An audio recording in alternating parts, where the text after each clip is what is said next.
दरम्यान धनंजय मुंडेंचा कार्यकर्ता कांचनकडे अनेक क्लिप असून पंकजा मुंडे आणि बावनकुळेंच्या भाच्याबद्दलही सर्वच माहिती असल्याचं जरांगेंनी म्हटलंय. पाहूया.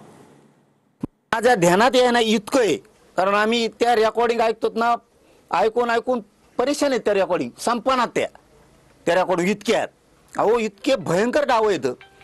बीड जिल्ह्यातल्या बऱ्याच मराठ्यांच्या नेत्याचं तर कोण कोणाचा याचा मेळच लागणार त्यांनी ते सांगितल्यापासून आम्हाला सांगितल्यापासून. याच्यात त्या पंकजाताई मुंडेंचा सुद्धा त्या पोराला लय माहिती हो. 2 आरोप आहेत ना, त्या पोराला लय माहिती. मी सांगतो हे सगळ्यांनी सिरियस घ्या. पंकजाताई बद्दलचा काय विषय त्या पोराला सगळं माहिती. बावनकुळे साहेबाच्या भाच्याबद्दल काय, आता हे खूप सिरियस आहे विषय. रोज उठलं की एक धरायचा, त्याला हाणायचं, ह्याच्या आईला आणि त्याच्या आईला.